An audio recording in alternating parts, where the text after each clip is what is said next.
2 jours après l'incendie de Notre-Dame de Paris, les cloches de toutes les cathédrales de France sonnent à l'unisson ce soir à 18h50 en signe de solidarité. Et sachez que l'édifice qui ressemble le plus à Notre-Dame de Paris dans la Loire, c'est la collégiale Notre-Dame de l'Espérance à Montbrison. Nous sommes sous le vocable de Notre-Dame d'Espérance. Notre-Dame de Paris, c'est aussi Notre-Dame d'Espérance. Donc on a énormément de similitudes, on a énormément de fraternité historique. La première pierre fut posée par le comte Guy V en 1223 et la construction s'est étendue sur 2 siècles et demi à la fameuse époque du temps des cathédrales. C'est la même philosophie de construction religieuse. Notre-Dame de Paris, c'était la cathédrale de la France. Et ici, c'était cette très belle église que le Forêt se donnait et que les comtes de Forêt se donnaient. Mais au-delà de son utilisation, qui n'était pas destinée à l'évêque mais un collège de chanoines, une autre petite différence subsiste, mais elle est de taille. Ici, nous avons un clocher, et on dit clocher et non pas beffroi parce qu'on est dans le sud de la France. Et on n'a qu'un seul clocher, alors qu'initialement, il y en avait 2 de prévus. Mais le deuxième n'a jamais été achevé. Je pense que c'est parce qu'ils ont manqué d'argent. Mais alors, le drame de Notre-Dame peut-il arriver à Montbrison? En tout cas, y a-t-il des craintes? Pour l'instant, on n'a pas de crainte particulière dans la mesure où il n'y a pas de travaux dans la charpente. Il n'y a pas de travaux sur le toit. Mais il est vrai que dans un édifice de cette histoire-là, on y fait des travaux très régulièrement. Nous, sur la dernière période, on a refait la rosace de l'entrée, qui est au-dessus de l'entrée, et on a entièrement nettoyé l'orgue. Mais actuellement, dans la charpente, on n'a pas d'inquiétude particulière parce que personne n'y va. Et comme à Notre-Dame de Paris, la collégiale Notre-Dame d'Espérance possède elle aussi un trésor en son sein. Elle est inestimable. Ce sont chaque fois des pièces uniques. Ce sont des pièces qui sont entièrement répertoriées par la Direction régionale des affaires culturelles et qui font partie du patrimoine de la ville, du patrimoine de la France. Sachez enfin qu'un concert sera prochainement donné en la collégiale, dont les fonds seront intégralement reversés pour la reconstruction de Notre-Dame de Paris. La date n'a pas encore été communiquée.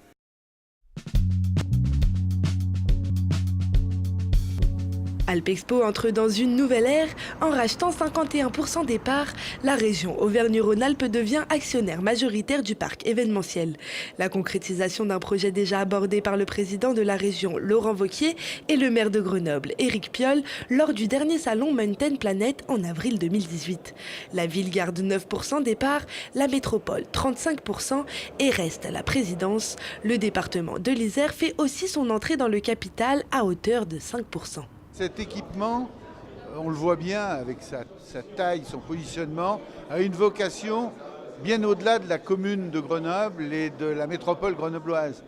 Et il doit avoir une importance bien sûr départementale, mais aussi être un des pôles régionaux. Il y en a d'autres, mais comme Eurexpo, mais doit être un des pôles régionaux des congrès, du tourisme, du business en Rhône-Alpes, Auvergne.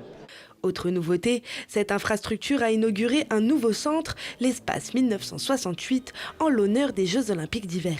Il accueillera notamment séminaires, conférences et expositions. Cet espace 1968, il existait déjà depuis une vingtaine d'années à l'intérieur du grand hall d'Alpexpo qui a accueilli la gare routière des Jeux Olympiques. Et nous avons décidé, il y a une petite année, de lui donner un nouveau look, et un look qui rappelle aussi l'histoire olympique d'Alpexpo. Au total, ce sont près de 21 millions d'euros qui seront investis pour le développement et la modernisation d'Alpexpo.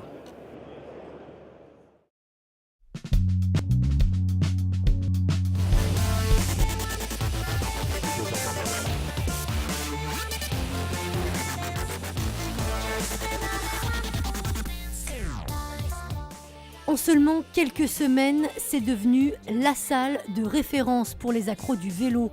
Installé à Vaux-en-Velin, WeRide est le 2e parc du genre à ouvrir ses portes en France autour d'un concept unique. On a vraiment regroupé sur ce bâtiment de 7000 m² les pratiques et des disciplines qui d'habitude ne se croisent pas beaucoup, c'est-à-dire le VTT, le BMX Race, le BMX Freestyle, même du dirt éventuellement, même du trial également qu'on va pouvoir accueillir. Donc on est vraiment sur un ensemble de disciplines. Autre atout pour les freestylers notamment, cet airbag incliné, le premier proposé en salle. C'est franchement cool, c'est mou, on peut faire plein de figures dessus. J'aime bien l'airbag, même si je suis pas très à l'aise, j'aime bien. La piste de dirt elle est sympa et je pense que ce que je préfère c'est le pump track. Des parcours ouverts à tous et ceux dès l'âge de 2 ans. C'est pour toutes les familles, c'est vraiment pour tous les pratiquants. C'était l'objectif initial de WeRide, c'était créer un lieu où des parents viennent avec les petits-enfants, donc de 2 ans, 6 ans, 8 ans, 10 ans, donc vraiment des débutants. Et on a aussi des professionnels qui viennent s'entraîner. WeRide a d'ailleurs été retenu par la Fédération de cyclisme pour devenir site d'entraînement et pourrait même accueillir les épreuves de BMX lors des JO de Paris 2024.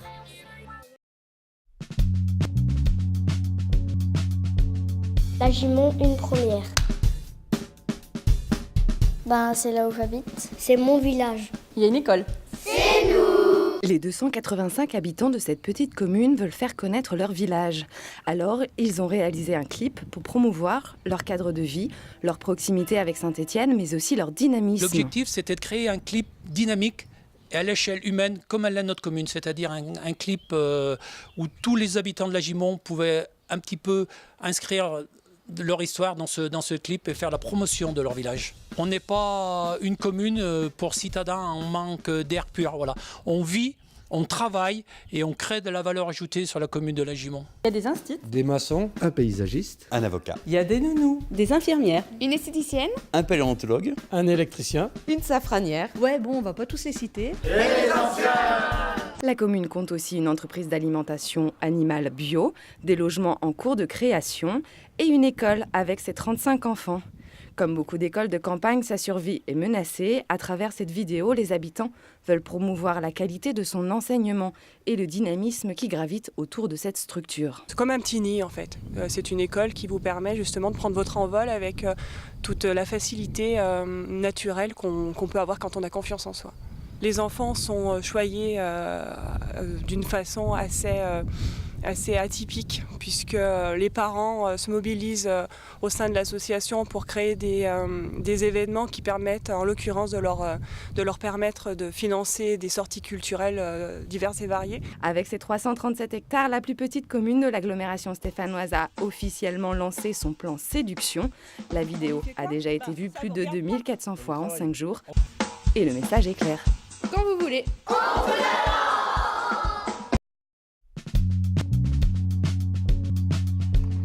C'est un coin de verdure et de fraîcheur. Depuis 30 ans, la ferme du Foraison trône fièrement près de la rivière.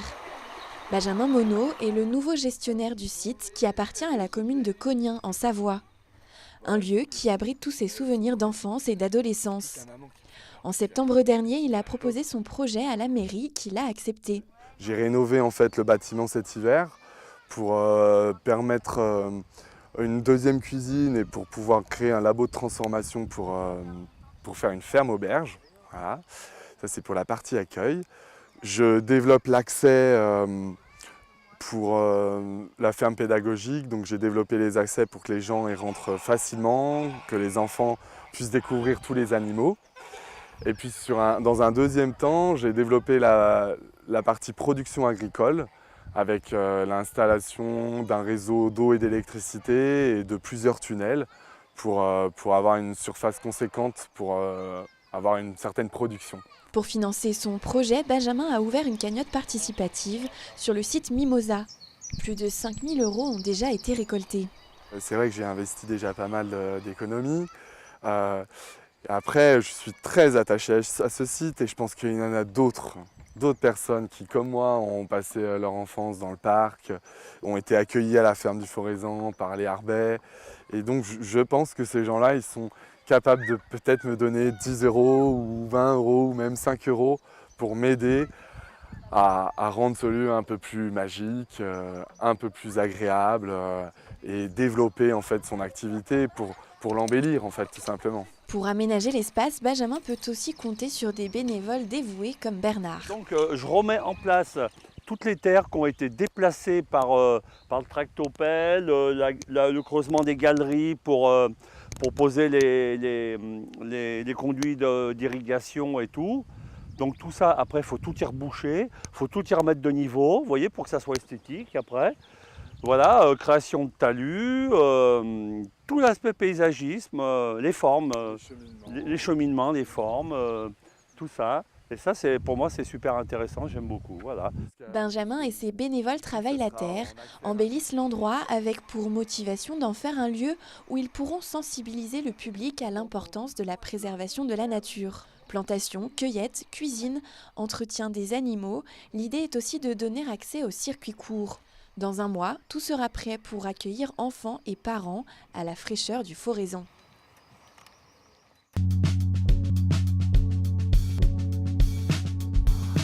Une forêt ancienne est définie, dans le contexte écologique et historique du Massif central, comme n'ayant pas connu de défrichement depuis la première moitié du 19e siècle. Promenons-nous dans les bois pendant qu'ils sont encore là. C'est l'intitulé de la balade en forêt proposée par le Conservatoire botanique national du Massif central à Chavagnac-Lafayette, près de Langeac, en Auvergne. Un intitulé qui donne le ton, attention à nos forêts. Depuis 1998, à l'initiative du département de la Haute-Loire et agréé par l'État, le Conservatoire botanique national a pour vocation la préservation de la diversité végétale sur son territoire. 10 départements autour du Massif central. Pour sensibiliser le public, mais aussi pour répondre à une demande de plus en plus importante, le Conservatoire organise des sorties de vulgarisation scientifique autour de son travail. Cette semaine, pour fêter le printemps, petit tour dans le jardin forestier du Conservatoire pour identifier les différents bourgeons des arbres ou des espèces endémiques du Massif central. Toute sa connaissance accumulée depuis une vingtaine d'années, elle est méconnue du public. Donc depuis, on va dire, 3-4 ans, on s'efforce d'ouvrir le Conservatoire au grand public à travers nos jardins, mais aussi à travers des animations, des sorties nature, soit dans les jardins, soit dans des espaces naturels du département de la Haute-Loire, ou même plus largement des départements du Massif central. Et c'est à cette occasion-là qu'on peut divulguer notre connaissance, indiquer aux personnes combien il existe de plantes autour d'eux, lesquelles sont menacées, lesquelles sont rares, lesquelles sont identitaires du territoire, etc.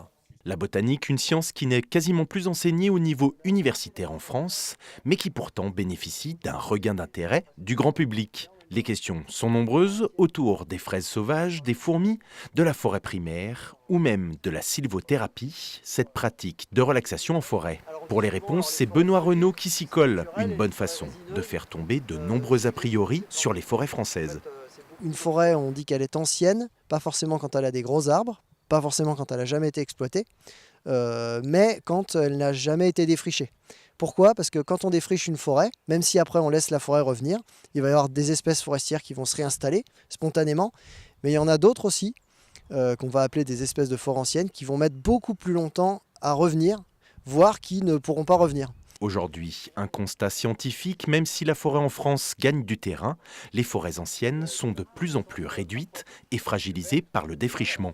Tout au long de l'année, 5 autres sorties sont proposées par le Conservatoire. Toutes les informations sont disponibles sur le site web affiché sur votre écran.